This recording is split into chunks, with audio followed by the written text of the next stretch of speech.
my eyes deceiving me, or was that a mullet that you were sporting? It was a mullet. Okay. Yeah, done on purpose. Really? Well, Do tell. I thought this was like an old 80s movie. Like, you know, like I saw a movie called The Negotiator with Samuel Jackson. Loved that. And then later on in the 90s, there was one called Phone Booth with Colin Farrell. And I thought it was exactly like those movies. So we just stole bits from those movies and made our own version, put it in the air.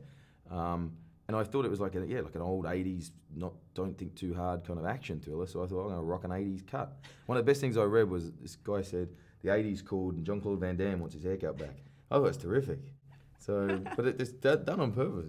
Nice. My homage to Martin Riggs is what it was. Nice, yeah. Nice. Okay, so I was wondering if it was like Sing Sing Chic, but it was the homage to the movies. It was a dead set thing. The producer had a heart attack. He's looking at it going, what's that? I said, just trust me, man, it rocks. I'm bringing it back. Well, talking about homages to, you know, Jean-Claude Van Damme, you're an action star these days. Well, I'm not the muscles from Brussels. I'm not sitting here doing the splits. Well, we could do that. We could. It'd be very painful and not very pretty. But, you know, as an action star, what does it do to your performance to stick you on a ledge? When you're stuck on it, it's a different action movie because you've got all this kind of going on, but then the action star, as you said, is rooted firmly to the spot. And I thought, it's a bit of a challenge, a bit of a different kind of way of thinking, but it's still a desperate man doing a desperate thing. And as long as I kind of kept bouncing off Elizabeth Banks, who's the negotiator, you knew the scenes are going to have some kind of dynamic. The cop that stole the diamond off David Englander? $40 million diamond. The whole world knows who you are now, Nick. I'm asking you to help me understand what's going on. So she didn't make you want to step off the ledge at any point? No, I think she wanted to push me sometimes when I'd say some bad jokes to her. But no, she's great. Nice. And so I understand you have a fear of heights. It's more a fear of falling off. Right. And I think anybody would have that. I think anybody would have the fear that high up because it doesn't seem real. You look down and it's not, you know, it's like a picture. It doesn't, you forget that it's an actual city and that you actually, you know, the bag itself looks like a postage stamp. It's crazy. Oh.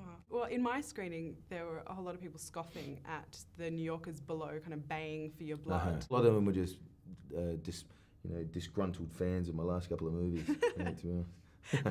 You brought them in as extras. They were walking past and that's Sam Worthington. Boo! I don't like him. Jump, you bum. Asgo, the director, he'd done a documentary and people started to congregate. New Yorkers actually started to congregate and they don't like their city held up. So a part of them were just going, just jump, get it over and move on. And he just put the camera on them. And a lot of it was like cinema verite style of picking up the atmosphere, but therefore the crowd becomes its own kind of character. Wow, okay, yeah. So that's interesting because I was going to ask, he has a background in documentary. Yeah, that's what he did, and even the way he shoots, he just lets the camera roll and lets you do whatever and sees what comes, and that's a real different way of filming, you know, it's nice. Yeah, what do you think the crowd would be like if it was set in Australia? It depends what building.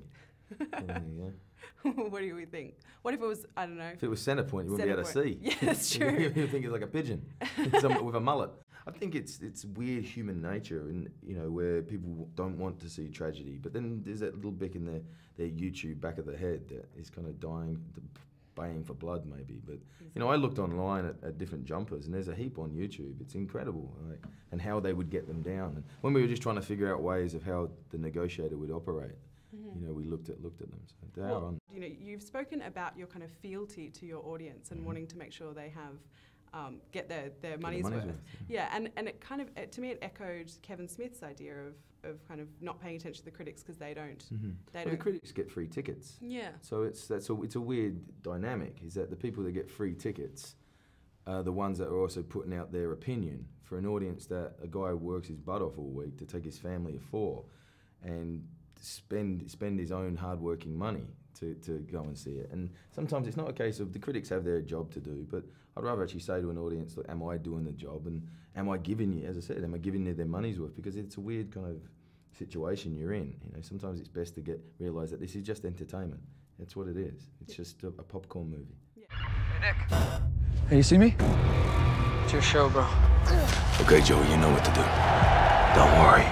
Everyone's looking at me. Now, it did make me giggle that you have Jamie Bell as playing your younger brother here. Yeah. Did please tell me that the Aussie and the Pom had some fun with the New Yorkers? Kind of. See, Jamie's been there a long time. He's a funny cat, Jamie. I didn't want him to have a dance-off with me. But he's a nice guy. I've known him for years. He wanted the New York accent to be a bit more Irish. I said, I have enough trouble with my accent anyway, mate, so he's up. He came on set and he was all toughened up. And I said, what are you doing? Because he's a real gentle guy. And he goes, well, I'm playing your brother. I've got to butch up. I said, it's all an act with me as well, mate. I'm a pussycat.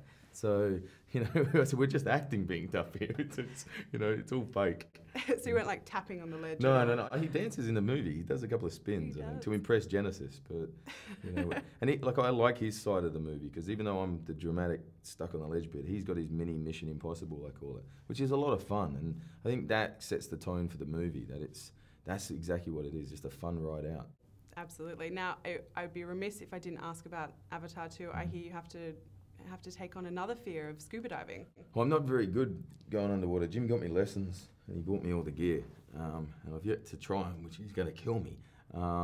But it's not a fear of being underwater. It's just, I've been in tanks before. It's you're breathing underwater. Humans aren't meant to be doing that. So that once you get past that fear, you can enjoy it. And you know, I trust what Jim's idea is, and I trust what he wants to do. So you're going to get in there, jump in the deep end. I have to. The boss said. Today is the day, and everything changes, one way or another.